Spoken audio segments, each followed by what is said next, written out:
చివరి వారంలో ఈ మాసంలో ఈ మొట్టమొదటి జనవరి మాసంలో చివరి వారంలోనికి మనం ప్రవేశించాం. దేవుని స్తోత్రం. హల్లెలూయా. ప్రభు యొక్క భద్రత కాపుదల మనకు ఉండింది. నిజమైన కోసం కనుక ఇంకా మన ముందు చాలా దినములు ప్రభు మనకు ఆయుష్ ఆరోగ్యం నుంచి నడిపించునుగా సంవత్సరములు. ఆమేన్. హల్లెలూయా. ప్రభు నామమునకు మనం ఎడతెగక మహిమను ఘనతను తెచ్చుదుము గాక. ఆమేన్. దేవుని కృపలో మనల్ని నడిపిస్తున్న దేవాది దేవుడు ఎల్లప్పుడూ మనతో ఉండడానికి మనము ప్రభు ప్రణాళికలో ముందుకు నడుస్తూ ఉండాలి. మనుషులు మూడు రకాలుగా ఉంటారు. మనుషులు మూడు రకాలుగా ఉంటారు. అంటే మూడు రకాలంటే నలుపోళ్ళు, తెలుపోళ్ళు, ఎరుపోళ్ళు కాదు. వాళ్ళ రంగుల గురించి నేను మాట్లాడట్లేదు, మనస్సుల గురించి మాట్లాడు. దేవుని యొక్క మాటలు పై రూపాన్ని ఎప్పుడూ ఉద్దేశించవు, లక్ష్య పెట్టవు. ఆయనకు కావాల్సింది హృదయం. ఆయనకి కావాల్సింది ఏమిటి? దేవునికి కావాల్సింది నీ మనస్సు, నీ హృదయం. పై రూపాన్ని లక్ష్య పెట్టేవాడు మనుషుడు. పైన చూస్తాడు. వారు వేసుకున్న వస్త్రాలను, ధరించినటువంటి ఆభరణాలను, వీటిని చూసి మాట తీరిని వాటిని చూసి మనుషుడు విలువిస్తాడు. కానీ దేవుడు వాటిని చూడడు. ఆయనకు కావాల్సింది హృదయం, ఆయనకు కావాల్సింది మనస్సు, ఆయనకు కావాల్సింది జీవితపు యాటిట్యూడ్స్. దేవుని నామానికి మహిమ కలుగును గాక. హల్లెలూయా. ఇక బైబిల్ గ్రంథంలో ఈ మాటలు మనం కొద్ది నిమిషాలు ధ్యానంలోకి తీసుకుందాం. మూడు స్వభావాలు కలిగినటువంటి ఈ మనుషులు ఉంటారు. వారిలో మొట్టమొదటి వారు ఎలాంటి సమస్య శోధన ఇబ్బందులకు వచ్చినప్పటికి కూడా, మరి ఏ ఇతరమైనటువంటి ఆటంకాలు అనర్థాలతో కూడినటువంటి స్థితులు వారికి దాపురించినా కూడా దే గో ఫార్వర్డ్, సాగిపోతూనే ఉంటారు, ముందుకి వెళ్ళిపోతూనే ఉంటారు. ఆగరా వారి బ్రతుకంతా వారేమో గారు పనులు చేసుకుంటూ ప్రయాణం సాగిస్తూనే ఉంటారు. కష్టమైన, నష్టమైన, బాధలైన, ఇబ్బందులైన, శ్రమలైనా సరే సాగిపోతూనే ఉంటారు. ఇక రెండవ స్వభావం కలిగిన వారు, మనస్తత్వపు విధానం కలిగిన వారు. వీరు పారిపోయేవారు. వీరు పరిస్థితులకు భయపడి పారిపోతూ ఉంటారు. ఇక్కడ నుంచి అక్కడికి పారిపోతూనే ఉంటారు. వారు బతుకంతా పారిపోవడమే, పరుగులు తీయడమే. ఒక చోట వారు స్థిరంగా పారిపోతుంటారు. సమస్యలను చూసి, మనుషులను చూసి, పరిస్థితులను చూసి, ప్రభావాలను చూసి వీరు వెనక్కి పారిపోతుంటారు. వీరి బ్రతుకులో ముందుకు వెళ్ళడం అనేది, సాగిపోవడం అనేది ఎంతవరకు పారిపోవడమే. ఇక మూడవ స్వభావం వైఖరి కలిగిన వారు ఆగిపోయారు. వీరెవరు? ఆగిపోయారు. వీళ్ళు కొంత దూరం ప్రయాణం చేస్తారు. చేసి ఇక చాలేదు, ఇక పోలేమలే, వెళ్ళలేమలే, ఇద్దరితో సరిపెట్టుకుందామలే, ఇక ఒత్తిక అని అటు కాకుండా ఇటు కాకుండా మధ్యలో ఏమైపోతారు? వీళ్ళు ఆగిపోతారు. వీరి స్వభావం అక్కడితో ఆగిపోతాడు. ఏమంటారు తెలుసా? నేను ఎంతో చేశాను, ఎంత చేశాను చెయ్యక ఏమైపోయాను? ఆగిపోయాను. నేను మూడు రకాలైన స్వభావాలు, మనుషుల్లోని స్వభావాలు చెప్పాను. ఒకటేమిటి చెప్పండి? మొట్టమొదటిది సాగిపోయేవారు. దేవుని స్తోత్రం. రెండవది పారిపోయేవారు. మూడవది ఆగిపోయేవారు. మరి ఈ మూడు రకాలైనటువంటి స్వభావ లక్షణాలు కలిగినటువంటి వారు మీలో ఎంతమంది దాకా మూడు విషయాల్లో దేనికి చెందిన వారో మీకు మీరుగా ఆలోచన చేసుకోండి. మనకి మనం ఆలోచన చేసుకుందాం. లేఖన భాగంలో కొన్ని మాటలు మనం చూద్దాము. నాతో పాటుగా ఏకీభవించి మాటలు చూడండి. దేవుని వాక్యములో, భక్తి జీవితంలో వీటిని మనము అన్వయింప చేసుకుందాం. దానిల సన్నిధిలో దీని దేవుని యొక్క వాక్యపు ఆ యొక్క విధానంలో మనము ఏ రకంగా ఉన్నామో ఈ స్వభావాల్లో అని ఆలోచించాక లేఖన భాగంలో నుంచి హబక్కూకు గ్రంథము 3వ అధ్యాయము 16వ వచనాన్ని చూద్దాం. హబక్కూకు గ్రంథము 3వ అధ్యాయము 16వ వచనాన్ని చదువుదాం. చూడండి. జనుల మీదకి వచ్చేవారు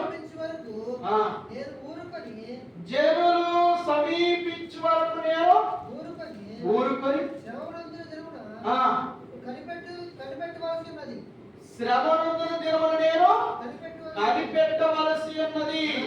నా అంతరంగము కలవరపడుచున్నది. ఆ శబ్దములకు నా పెదవులు కదులుచున్నవి. నా ఎముకలు ఉళ్ళిపోవచ్చున్నవి. నా కాళ్ళు వణుకుచున్నవి. గమనించండి. నేను వినగా జనముల మీదకు వచ్చువారు సమీపించు వరకు నేను ఊరకనే శ్రమ దినములకు కనిపెట్టవలసి ఉన్నది. నా అంతరంగము కలవరపడుచున్నది. ఆ శబ్దములకు నా పెదవులు కదులుచున్నవి. నా ఎముకలు కుళ్ళిపోవచ్చున్నవి. నా కాళ్ళు వణుకుచున్నవి. అయినను నేను యెహోవా యందు ఆనందించుదును. నా భక్తి జీవితంలో నేను సాగిపోతూనే ఉంటా. దేవుని స్తోత్రం. శ్రమ వచ్చినా, ఇబ్బంది వచ్చినా, శోధకుడు వచ్చినా నన్ను పాడు చేయవారు పరుగు మీద వస్తున్నప్పటికీ కూడా నేను ముందుకి సాగిపోతూనే ఉంటా. దేవుని స్తోత్రం. యుద్ధానికి గుర్రాలను ఎక్కువగా వాడతారు. యుద్ధానికి గుర్రాలను వాడడానికి కారణం ఏంటి అంటారా? గుర్రానికి కత్తుల సవ్వడంటే బాగా ఇప్పిస్తారు అన్నమాట. ఆ కత్తుల సవ్వడి శబ్దం వినిపిస్తుంటే ఇవి ఒక్క ఉదుటిన గురకాలు అన్నట్టుగా శకిలిస్తాయి. రెండు కాళ్ళు పైకెత్తి శకిలిస్తాయి యుద్ధానికి. అంత సిద్ధంగా ఉంటాయి యుద్ధానికి గుర్రాలు. అందుకే గుర్రాన్ని శూరులకు, వీరులకు గుర్రాన్ని, మరింత బలశూరులకు గుర్రాన్ని ఇస్తారు. వారు గుర్రం మీద సవారీ చేస్తూ అనేక మంది శత్రువులను సంహరించడానికి ప్రోత్సాహాన్ని ఇస్తుంది. గుర్రం వారిని ప్రోత్సహిస్తూ ఉంటుంది. యుద్ధానికి బలా ఉంటుంది. చావైనా ముందు నిర్వహణ అన్నట్టుగా ఇదిగో నా ముందు వస్తున్నారు. నన్ను పాడు చేయవారు, నన్ను శ్రమలో పెట్టేవారు, నన్ను ఇబ్బంది పెట్టేవారు, నన్ను శోధించేవారు, నన్ను నాశనం చేయవారు. వారు వస్తుండగా నేను వారి యొక్క వస్తున్న రాకను చూసి నేను అంతిని పార్పలా ముందుకే పోతున్నా. దేవుని స్తోత్రం. ముందుకే వెళ్ళిపోతున్నా. వారు వస్తున్నటువంటి అలజడికి, శబ్దానికి నా యొక్క కాళ్ళు వణుకుతున్నాయి. నా హృదయం కలవరపడుతుంది. నా అంతరంగము భయపడుతుంది. నా పెదవులు వణుకుతూ ఉన్నాయి. నా ఎముకలు కుళ్ళిపోతున్నాయి. నా కాళ్ళు వణుకుతున్నాయి. అయినా సరే నేను ముందుకే దేవుని స్తోత్రం సత్కిల పడిపోరా సాగిపోతూనే ఉన్నా. ముందుకు వెళ్ళిపోతూనే ఉన్నా. భక్తి జీవితంలో మనము సాగిపోతూ ఉండాలి. ఇదిగో క్రింద వాక్యంలో మనం చదువుతాం కదా వివరంగా. అంజూరపు చెట్లు పూయకపోయినను, ద్రాక్ష చెట్లు ఫలింపకపోయినను, ఒలివ చెట్లు కాపు లేకుండాను, చేనులో పైరు చేతికి రాకపోయినను, గొర్రెల దొడ్డిలో లేకపోయినను, సారా పశువులు లేకపోయినను, నేను యెహోవా యందు ఏం చేస్తా? నా రక్షణకర్తయగు నా దేవుని యందు నేను సంతోషించదును. దేవుని స్తోత్రం. అంటే ఏం చేస్తారంటే భక్తి జీవితం ఎంత కాదు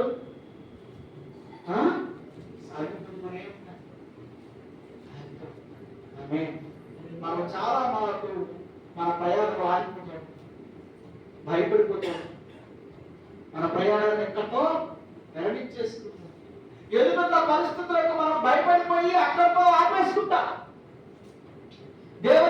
కాక దేవుని నామాన్ని భయపరచడానికి, దేవుని కార్యాల కొరకు మనము ముందుకు పరిగెత్తాల్సిన సమయం వచ్చినప్పుడు స్టాప్ అన్నట్టు అయిపోతుంది. మనకెందుకులే, మనకు అనవసరమైన పనులు. వచ్చామా వెళ్ళామా, వచ్చామా విన్నామా, ఇచ్చేది ఇచ్చామా వెళ్ళామా, అంతే. మనకేం సంబంధం లేదు. దేవుని పని విషయంలో, దేవుని రాజ్య కార్యాల విషయంలో, దేవుని సన్నిధి విషయంలో ముందుకు సాగపోతే దేవుని యొక్క ఆ యొక్క నామ మహిమాత్మమైన కార్యాలను ఎలా నిలబెట్టాలని దేవుడు నమ్ముతాడు. నిన్ను ఆయన నమ్మదగిన వాడు. నీవు కూడా ఆయన విషయంలో నమ్మదగిన వాడగానే ఉండాలి. ఆమేన్. ఆయన నమ్మదగిన వాడు అని చెప్పి నీవు ఆయనని మోసం చేయకూడదు. నీవు కూడా ఆయన విషయంలో నమ్మదగిన వాడగానే ఉండాలి. ఆమేన్. ఎలాంటి పరిస్థితులు వచ్చినా నేను సాగిపోతూనే ఉంటాను, ఆయనలో ముందు కొనసాగిపోతాను. ఎలాంటి శోధనలు వచ్చినా సరే దేవుని సన్నిధిలో నేను ముందే ఉంటాను. నా దేవుని సన్నిధి నా తండ్రి సన్నిధి, నా తండ్రి సన్నిధి నా యొక్క సమస్తమునకు ఆధారము, నా యొక్క భద్రతకు, నా భవిష్యత్తుకు, నా యొక్క పోషణకు, అన్నిటికీ నా యొక్క దేవుని సన్నిధి నాకు మూలాధారం అనే భావన నువ్వు కలిగి ఉండాలి. దేవుని స్తోత్రం. నీవైనా సరే ఫలింపు లేనప్పుడు, శరీరంలో బలహీనత వచ్చినప్పుడు, శోధకులు మనల్ని శోధిస్తున్నప్పుడు మనకు భక్తి జీవితంలో నీలాపడిపోతూ ఉంటాం, వెనకెంక వేస్తూ ఉంటాం, భద్రత కోల్పోయారనే భావనకు వచ్చేస్తూ ఉంటాం, మన బ్రతుకు శూన్యమైపోయిందనేటువంటి ధోరణిలో మనం ఆలోచన చేస్తూ ఉంటాం. ఎలాంటి పరిస్థితి అన్నట్టు సహోదరి సహోదరుడా, నీవు ముందుకు సాగడానికి పిలువబడ్డావు కానీ ఆగిపోవడానికి. ఆమేన్. హల్లెలూయా, హల్లెలూయా. లేఖన భాగంలో మరొక మాట మనం చూద్దామా? క్రీస్తు కొరకు నువ్వు సాగిపోయే వాడగా ఉండడానికి ప్రయత్నం చేయాలి, పోరాడాలి, ముందుకు వెళ్తూనే ఉండాలి. శోధన చూసి నిరాశపడకూడదు. లేఖన భాగంలో ఆ యొక్క మాటను మనం చదువుదాము. మార్కు సువార్తలో ఈ మాటను ధ్యానంలోకి తీసుకుందాము. మార్కు సువార్త చూడండి, నాతో పాటు ఏకీభవించి మార్కు సువార్తలో కొన్ని మాటలు మనం చూద్దాం. 4వ అధ్యాయము మార్కు సువార్త 36, 37 వచనాలు చూడండి. మార్కు సువార్త 4వ అధ్యాయము 36, 37 వచనాలు చదవండి. మనం అందరికి పోవుదామని యేసు ప్రభువారు 12 మంది శిష్యులతో చెప్పినప్పుడు ఆయనను వారు కొత్త పాటలో ఒక చిన్న దూరంలో ఆ యొక్క గెన్నేసరత్ అనేటువంటి ఆవలి ప్రాంతానికి, అనగా గలిలయ సముద్రపు ఆవలి ప్రాంతానికి వెళ్ళడానికి ఆ చిన్న దోణిలో యేసు ప్రభువారిని ఎక్కించుకొని 12 మంది శిష్యులు బయలుదేరి వెళ్తున్నారు సముద్రంలో. అలా వారు వెళుతూ ఉన్నప్పుడు ఆ సముద్రం మీద గొప్ప తుఫాను రేగి ఆయన ఉన్న దోణి మీద అలలు కొట్టినందున దోణి నిండిపోయాను. గమనించండి, ఇదిగో యేసుక్రీస్తు వారు తన యొక్క 12 మంది శిష్యులను తీసుకుని సముద్రపు ఆవలి వైపు ఉన్నటువంటి గెన్నేసరత్ అనేటటువంటి ఒక గ్రామానికి వెళదాము అని చెప్పారు. సరే, సాయంకాలం అయింది. కొంత జన సమూహాలు 5,000 మంది పైగా యేసుక్రీస్తు వారి యొద్దకు వచ్చారు. వారందరికీ ప్రభు వారు 5 రొట్టెలు 2 చేపలతో భోజనాన్ని సమృద్ధిగా తృప్తిగా పెట్టేశారు. అద్భుతంగా వారందరూ తిని తృప్తి పొందిన తర్వాత సాయంకాలం ప్రభు వారు అన్నారు, మనం అప్పలకు వెళ్దామన్నారు. ఆ యొక్క గెన్నేసరత్ అనే గ్రామానికి వెళ్దామన్నారు. సముద్రంలో యొక్క ప్రయాణం, అది చిన్నపాటి గలిలయ సముద్రం, హాయ ఆ గెన్నేసరత్ అనే సరస్సు, దానిలో బయలుదేరి వెళుతున్నారు. వారు వెళుతూ ఉండగా వారి వెనక మరొక కొన్ని చిన్న దోణులు కూడా వచ్చినట్టుగా మనం అక్కడ చదువుతారు. ప్రభు వారిని తీసుకున్న చిన్న దోణిలో వారు బయలుదేరి వెళ్తుండగా గొప్ప తుఫాను వారి ఉన్న దోణి మీదకి వచ్చింది. ఆ గొప్ప తుఫాను వారు ఉన్నటువంటి దోణి నీళ్లతో నింపేసింది. వారి యొక్క దోణి, చిన్న దోణి నీళ్లతో నిండిపోతున్న దోణి వస్తున్నారు సముద్రం. అయ్యా, ఎంత గొప్ప తుఫాను వచ్చింది. ఈ తుఫానుకు మనం ముందుకు సాగడం ఏంటి, ముందుకి సాగడం వెనక్కి అనేటువంటి అనేటువంటి భావన 12 మంది శిష్యులకి వచ్చాడు. కానీ ప్రభు వారు ముందేమన్నారు? మనము అందరికీ పోగుదుము అన్నారు. దేవుని స్తోత్రం. ముందు ఏమని ఎక్కారు? బస్సు అందరికీ పోదామని ఎక్కారు కదా. మీరు బస్ ఎక్కి టికెట్ తీసుకున్నారు పలానా ఊరికని. ఒక 10-15 కిలోమీటర్లు వచ్చిన తర్వాత అయ్యో నేను ఆ ఊరు వెళ్ళను, వెనక్కి వెళ్ళిపోదాం, బస్సు తిప్పండి అని చెప్తారా? ఎందుకని? బస్సు నడిపేవారు ముందుకు వెళ్దామనే నడిపారు.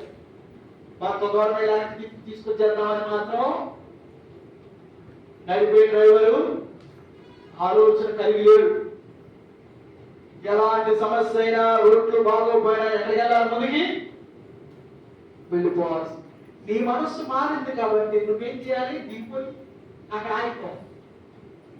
గమనించండి, వీళ్ళ మనస్సులో భయంకరమైన తుఫాను బయట ధోరణి నింపేస్తుంది. మనం చచ్చిపోతామేమో, మునిగిపోతామో, మన బ్రతుకు ఏమైపోతాయో అనే భావంలో వెనక్కి వెళ్ళిపోదాం అనే ధోరణిలో కూడినటువంటి ఆలోచన వారికి వచ్చినా అస్సలు తీసుకెళ్తానన్న ఓడి మాట్లాడాలిగా. పదండి మనం వెళ్ళిపోదాం అనాలిగా. అందరికి పోదామన్నాడు. వెనక్కి పోదామని అనేటువంటి మాట తన నోట్లోకి వస్తేనే వెనక్కి పోతారు. అప్పటి వరకు వెనక్కి పోవడానికి లేదుగా. వీళ్ళు చిప్పులు పడతా ఆ తోట నీళ్లు తోడుతున్నారు. ఈయనేమో అలిసిపోయి ఉన్నాడు కదా. యేసుక్రీస్తు అక్కడికి పోదామన్న యేసు ప్రభు వారు అమరము మీద తలబెట్టుకొని కురిగేస్తారు. తలగడగా కురిగేస్తారు. అయ్యో అక్కడికి వెళ్దామన్నవాడు నిద్రపోతున్నాడు. వర్షమేమో భయంకరంగా పడుతుంది, దూరేమో నిండిపోతుంది. వెనక్కి తీసుకెళ్దామంటే కుదరదు. ఈయనేమో అంతకెళ్ళా పనులని చెప్పి నిద్రపోతున్నాడు. ఇప్పుడు అంతకెళ్ళే పరిస్థితుల్లో చచ్చిపోవడమేగా, ఏం చేద్దాం అని వీళ్ళు నీళ్లు తోడి పైకి పోస్తూ బయట మునిగిపోతున్నాము, బాధపడ్డావు, నిద్రపోతున్నావు, ఈ భయంకరమైన తుఫానుకు మునిగిపోతాం, చచ్చిపోతాం, ఎక్కడిపోదామా ఏంటి అని మేము నశించిపోతున్నాం, నీకు చింత లేదా అని లేక అంటారు కదా. అవతలికి వెళ్దామని ఎవరు చెప్పారు? అద్దరికి పోదామని ఎవరు చెప్పారు? నేనే కదా. మరి అద్దరికి పోదామని నేనే చెప్పినప్పుడు తీసుకెళ్లేది ఎవరు? నేనే కదా. మీరెందుకు గాబరా పడుతున్నారు? ఈ తుఫాను, సముద్రం ఎలా ఏం చేస్తే అని గాబరా పడుతున్నారు? ఈ శోధన సమస్యలు ఏం చేస్తే భయపడుతున్నారు? ఈ యొక్క పరిస్థితులకి ఏం చేస్తే అవతల భయపడుతున్నారా అని అల్ప విశ్వాసులారా, నా మాట మీద ఇంకా మీరు నమ్మకం ఉంచలేదా? నేను చెప్పే మాటను మీరు నమ్మట్లేదా? నేను అన్నాను అవతలకి తీసుకెళ్తాను. సాగిపోయేవారు ఆగిపోయేవారు దేవుని స్తోత్రం. హల్లెలూయా. ప్రభువు నమ్ముకున్న వారు ఏమవ్వాలి? ఆగిపోవాలా? సాగిపోవాలి. ఎంతవరకు? నా ప్రాణమున్నంత వరకు, మట్టిలో చేరే వరకు, దేవుని స్తోత్రం. నా ప్రాణమున్నంత వరకు, నీ మహిమలో చేరే వరకు, పూజించేదా యేసు రాజా, పూజించేదా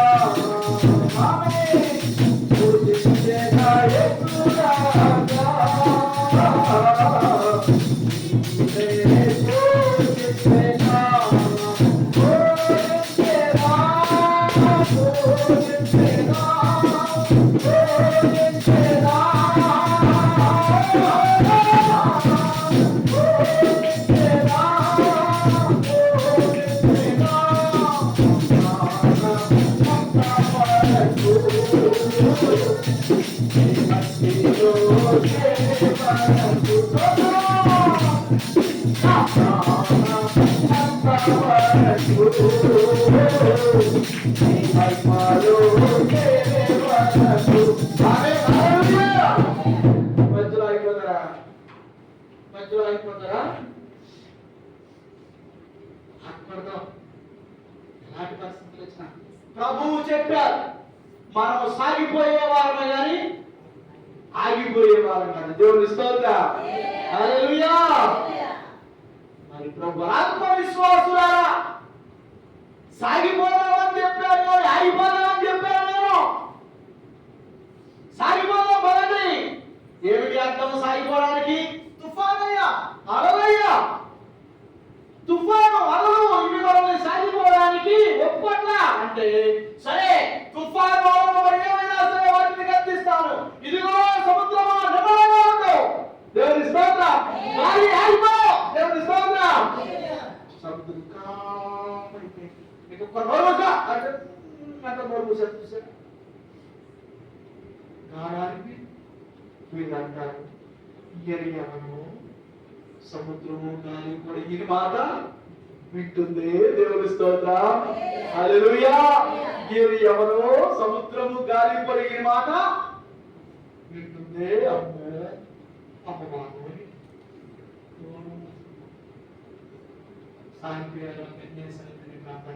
దేవుని స్తోత్రం. క్రైస్తవ జీవితంలో సాగిపోయే భాగాన్ని ఏమైనా ఉండాలి. దేవుని చూసి ఆగిపోవద్దు. ఇదిగో అద్భుతాలు లేకపోయినాము, ద్రాక్ష చెట్లు పోయిపోయినా, చేమ పంట లేకపోయినాము, గొర్రెల దొడ్డులో లేకపోయినా, ఏది ఉన్నా లేకపోయినా యేసయ్య ప్రేమ దూరం నీవు దేవుని యొక్క భక్తులు దిగజారిపోకూడదు. దేవుని స్తోత్రం. హల్లెలూయా. ప్రభు యొక్క భక్తులను ఆపదించుకోవాలి. ఇక రెండవ కేటగిరీ ఉన్న వారెవరు?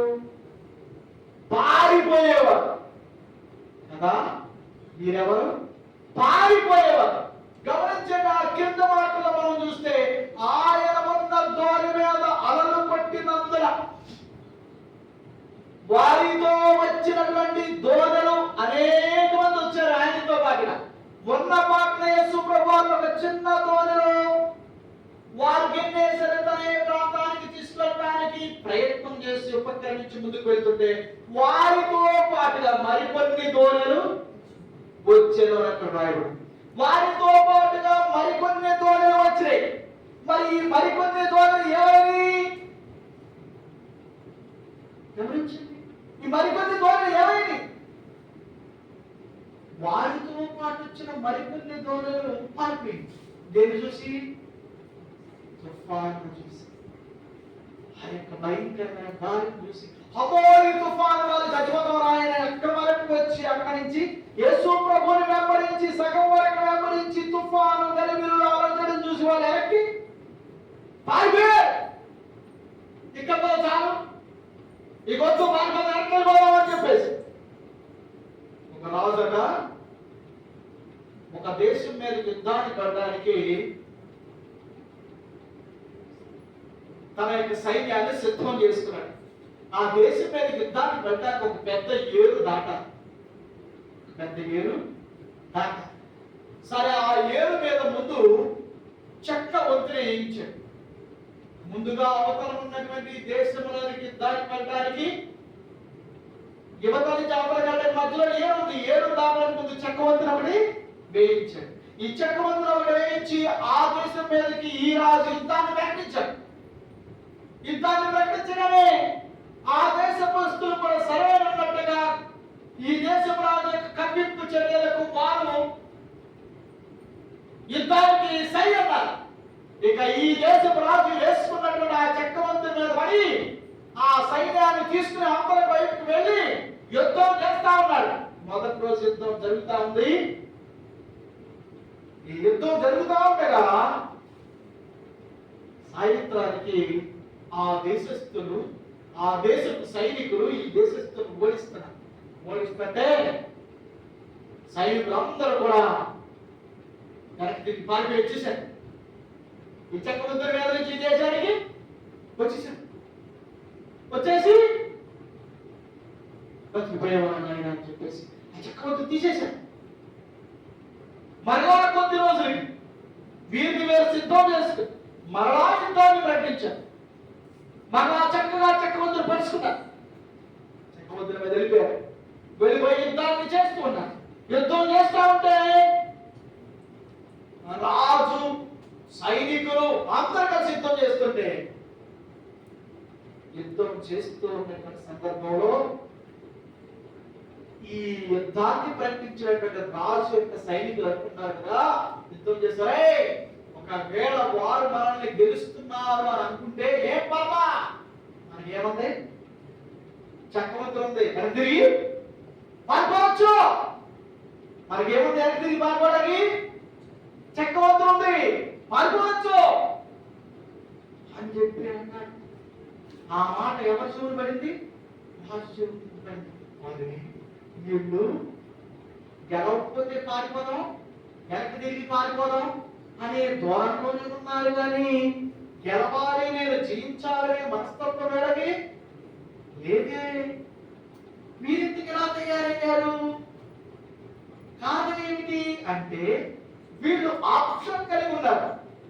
గెలిస్తే గెలుస్తాం, లేకపోతే పారిపోవడానికి మనకేముంది, చక్రవర్తి ఉంది. గమనించండి, నువ్వు దేవుని యందు భయభక్తులు కలిగి ఉన్న దానివు వాడవైతే ప్రభు సన్నిధిలో ఒకసారి అడుగు పెట్టావంటే నువ్వు దేవుల్లో బ్రతికినంతకాలం ఏమైపోవాలి, సాగిపోతూనే ఉండాలి. మధ్యలో ఆగిపోవడం, వెనక తిరిగి పారిపోవడం ఉండకుండా దేవుని స్తోత్రం. హల్లెలూయా. రాజు ఈ మాటని అన్నాడు కదా, ఒక సైనికుడు పిలిచి నువ్వు వెళ్ళి చక్రవర్తిని నువ్వు పెట్టించి, చక్రవర్తిని ఏమిచ్చేసి నువ్వు పెట్టేయి అని. వీడు వెళ్ళిపోయి చక్రవర్తిని తగలెట్టేశాడు. బగ బగ బగ బగ మంటలు వస్తున్నాయి. ఒరే వెనకాలంటే తగలడిపోతే అందరూ సైనికులందరూ చూస్తే వెనకాల వచ్చి తగలడిపోతుంది. అమ్మో వద్దు తగలబడుతుంది, ఇప్పుడు మనం చచ్చినా బతికినా ఇక్కడే ఉండాలి. కాబట్టి మనం ఏం చేయాలి? కానీ శత్రువుల్ని చంపితేనే మనం బ్రతుకుతాం, లేకపోతే మనం బ్రతకడానికి మనకి ఏం లేదు, పారిపోవడానికి. చక్రవర్తిని కూడా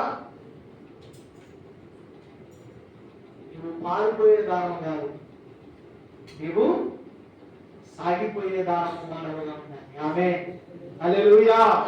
ఇదిగో మూడవ వ్యక్తులు ఉన్నారు. వీరెవరు?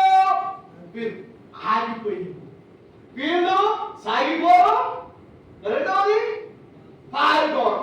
మరి ఏమైపోతారు? అక్కడే ఉండిపోతారు జటిలంగా. వీరు జటిలత్వంగా, మూఢత్వంగా, మొండిగా అక్కడ ఉండిపోతారు అంతే. వీరు అటు కాకుండా ఇటు కాకుండా ఎటు కాకుండా వారి బ్రతుకులు అయిపోతారు. లేఖనాల మాటలు మనం చూద్దామా? మార్క్స్ వార్త 4వ అధ్యాయం 7వ వచనం చదివితే, మార్క్స్ వార్త 4వ అధ్యాయం 7వ వచనం చూడండి. మొట్ల పొదలో కొన్ని విత్తనాలు పడ్డాయి. విత్తువాడు విత్తుచూ పోగుచుండగా కొన్ని విత్తనాలు దారి మధ్యలో పడ్డాయి, అవి పక్షులు తినేసాయి. మరికొన్ని విత్తనాలు మొండ్ల పొదల్లో పడ్డాయి. ఆ మొండ్ల పొదలు కొంత ఎదిగిన తర్వాత ఈ మొండ్ల పొదలు వాటిని ఏం చేశాయి? పని చేశాయి. ఇక అడిగిపోనే ఉంటాయి, పైకి రావు, చచ్చిపోవు. ఏమవుతాయి? అట్ట అలా అడిగిపోయి అలాగే ఉంటాయి. కొలిసింది, కొంతవరకు పెరిగింది, కానీ పైకి రాలేదు, కింద పోరలేదు. అటు కాకుండా ఇటు కాకుండా మధ్యలో అట్లా ఉండిపోతాయి. అవి ఎంతకాలం అట్టగా ఉంటాయి, ఏ ఉపయోగం ఉండదు. అడిగిపోయి అలాగే ఉండిపోతాయి. ఇక అంతే ఎంతకాలం అయినా సరే. గమనిస్తున్నారు, ఇవి ఆగిపోయింది. లేఖన భాగంలో మనం చదువుతాం. యోనా గ్రంథంలో దేవాది దేవుడు యోనాతో అన్నాడు. చదువుతాము మాకుని యోనా 1వ అధ్యాయము 3వ వచనం చూద్దాం. యోనా గ్రంథము 1వ అధ్యాయము 3వ వచనం ఈ మాట మనం చదువుతాం. యోనాను దేవుడు అన్నాడు కదా, నీవు నినివే పట్టణానికి వెళ్ళి నినివే పట్టణస్తులకు చెప్పు, భయంకరమైన ఘోరమైనటువంటి పాపము శిఖరాగ్రానికి వస్తుంది నినివే నుంచి. ఇదిగో నా ఉగ్రత నినివే మీదకి వస్తుంది. నినివే తగలడిపోతే, నాశనం అయిపోతే ఆ పాపాన్ని బట్టి. కనుక ప్రకటించు, నినివే పట్టణస్తులారా, మీరు మార్గం చెందండి, పశ్చాత్తాపడండి, దేవుని తిరగండి, భక్తి జీవితాన్ని అలవర్చుకోవడానికి ప్రకటించు అని అంటే ఇతగాడు ముందుకు వెళ్ళాలి, కానీ ఇతగాడు వెనక్కి పారిపోతుంది. రెండవది పారిపోయేవాడు ఏం చేశాడు తెలుసా? మరలా ఒక చోట స్తబ్దం ఆగిపోయాడు. అటు ఇటు కాదు. ఇతగాడికి దేవుని తెలుసు, దేవుని వాక్కు వేయడం తెలుసు, దేవునితో మాట్లాడటం తెలుసు, దేవుని సన్నిధి తెలుసు, దేవునికి ఇష్టమైన పాత్రగా ఉండాలని తెలుసు. అన్నీ తెలుసు. ఆగిపోయాడు. ఎలా ఆగిపోయాడు తెలుసా? ఓడ కిందకి వెళ్ళిపోయి వెచ్చగా ఉంటుందని పొయ్యి దగ్గర కొడుకున్న కుక్కలాగా ఆ ఓడ కింద బొక్కేసి ఓడకు ఆ యొక్క శక్తిని ఇస్తున్నటువంటి ఆ చోటుకు వెళ్ళి ఆ వెచ్చగా ఉన్న చోట మూలకి వెళ్ళి పడుకున్నాయి. నిద్రలో ఉన్నాడు, హాయిగా ఉంది. ఇతగాడు అటు కాదు ఇటు కాదు ఇటు కాదు ఎటువంటి పేరు ఓడ కింద మాత్రం ఆగిపోయింది. ఇతగాడికి దేవుని గురించి తెలుసు, అన్నీ తెలుసు, కానీ ముందుకు వెళ్ళే మనస్తత్వం లేదు, వెనక్కి పారిపోయే మనస్తత్వం కూడా లేదు. ఎటు కాకుండా ఆగిపోయినటువంటి వాడిని దేవుడు ఏం చేస్తాడు తెలుసా? నీవు అటు కాకుండా ఇటు కాకుండా ఎటు కాకుండా అయితే నేనేం చేస్తాను? నా నోటి నుంచి ఉమ్ము తీసి నీ మీద చేస్తాను. లేక బాబు మన చదువుతున్న లవోదీయ సంఘం గురించి ప్రకటన గ్రంథంలో రాస్తాడు పరిశుద్ధాత్మ దేవుడు, నీవు చల్లగానే ఉండు వెచ్చగానే ఉండు, నువ్వు చల్లగా కానీ వెచ్చగా కానీ లేక నువ్వు వెచ్చగా ఉంటే నా నోటి నుంచి ఉమ్ము నీ మీద. కొంతమంది అలాగే ఉంటారు, నాకేం సంబంధం లేదు, ఉన్నానా అంతే, ఉన్నానంటే ఉన్నాను అంతే, ఉపయోగం ఏమి లేదు. కొంతమంది జనాభా లెక్కలకి బియ్యం పుష్పాలు ఉంటారు, వాళ్ళ వల్ల ఏమి రూపాయి ఆదాయం ఉండదు, ఏమనదు. ఉన్నానంటే ఉన్నాం అంతే, అటు కాదు ఇటు కాదు ఎటు కాకుండా ఉంటారు. సంఘంలో కూడా ఉన్నామంటే ఉన్నాం అంతే, ఉపయోగం ఏమి ఉండదు. ప్రార్థనా జీవితం ఉండాలి, ప్రభు యొక్క కార్యాలకు ప్రోత్సహించే వారు ఉండాలి, సహకారులుగా ఉండాలి. దేవుని పని కొరకు నేను ముందుంటానని వేగిరపడాలి. దేవుని స్తోత్రం, హల్లెలూయా. దేవుని పని నా తండ్రి ఇంటి పని, నా ఇంటి పని, నా యొక్క బ్రతుకు, నా జీవితం అనే భావన నీకు కలిగి ఉండాలి. దేవుని స్తోత్రం. బలమైన యోధురాలుగా ఉండాలి, బ్రతుకంతకాలం సాగిపోయేవారుగా ఉండాలి. మనకి పారిపోయేవారు కాదు, ఆగిపోయేవారు కాదు.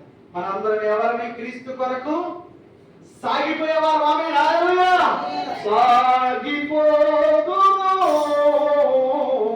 ఆగిపోను నేను,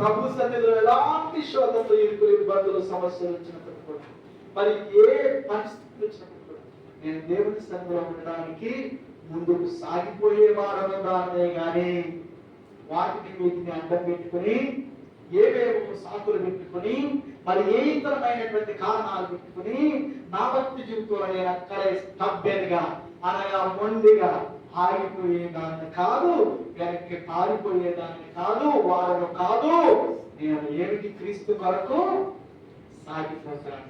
కనుక ప్రభు యొక్క కృపలో మనం ముందుకి భక్తి జీవితంలో కొనసాగిపోతుందాం. యేసయ్య మాట దీవించి ఆశీర్వదించుగాక. ఆమేన్. ప్రార్థన చేసుకుందాం.